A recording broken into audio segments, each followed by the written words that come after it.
भारत के पहले chief of defence staff यानी सीडीएस जनरल विपिन रावत अब हमारे बीच नहीं रहे। तमिलनाडु के कुन्नूर में उनका हेलीकॉप्टर क्रैश हो गया, जिसमें विपिन रावत और उनकी पत्नी मधुलिका समेत 13 लोगों का निधन हो गया। इस दर्दनाक हादसे में helicopter pilot group captain Varun Singh ही बच पाए, जिनका इलाज अस्पताल में चल रहा है। इस हादसे के बाद पूरे देश की आंखें नम हैं और हर कोई जनरल विपिन रावत के नेतृत्व क्षमता, दूरदर्शी फैसले, अशांति को शांति में बदलने का रणनीतिक कौशल की तारीफ कर रहे हैं। आखिर कुछ तो बात रही होगी कि विपिन रावत को 2 सीनियर सैन्य अधिकारियों के मुकाबले श्रेष्ठ मानकर प्रधानमंत्री नरेंद्र मोदी ने थल सेना प्रमुख बनाया और फिर चीफ ऑफ डिफेंस सीडीएस की जिम्मेदारी दी। जनरल विपिन रावत का जन्म 16 मार्च 1958 को उत्तराखंड के पौड़ी में एक गढ़वाली फैमिली में हुआ था।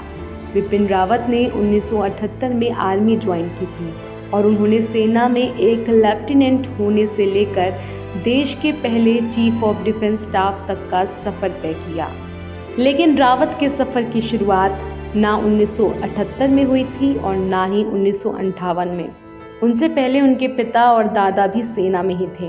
किसी खास परिवार में जन्म किसी बच्चे को खास नहीं बना सकता, लेकिन ये कहना गलत नहीं होगा कि जिन विपिन रावत को दुनिया ने जाना, उन्हें फौजी संस्कार अपने पूर्वजों से ही मिले।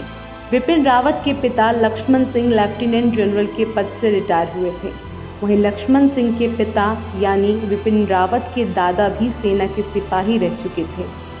ये संयोग ही था कि दिसंबर 1978 में विपिन रावत उसी 11 गोरखा रेजिडेंट की 5वीं बटालियन में कमीशन हुए, जो कि उनके पिता की यूनिट हुआ करती थी।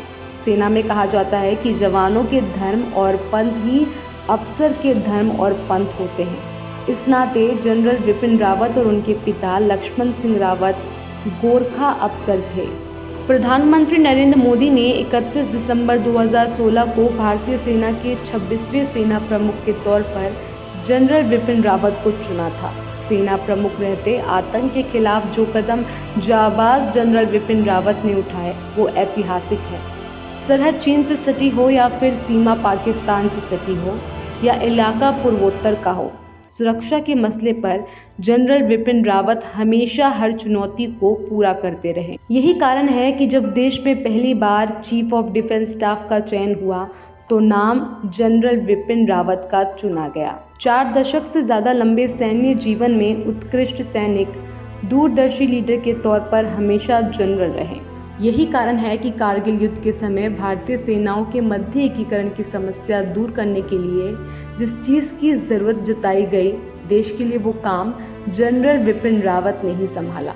भारत को 1 गुना नहीं बल्कि 111 गुना सैन्य ताकत देने वाले जनरल विपिन रावत देश के लिए नाम, नमक, निशान, वफादारी और सम्मान को अंतिम समय तक निभाते रहे।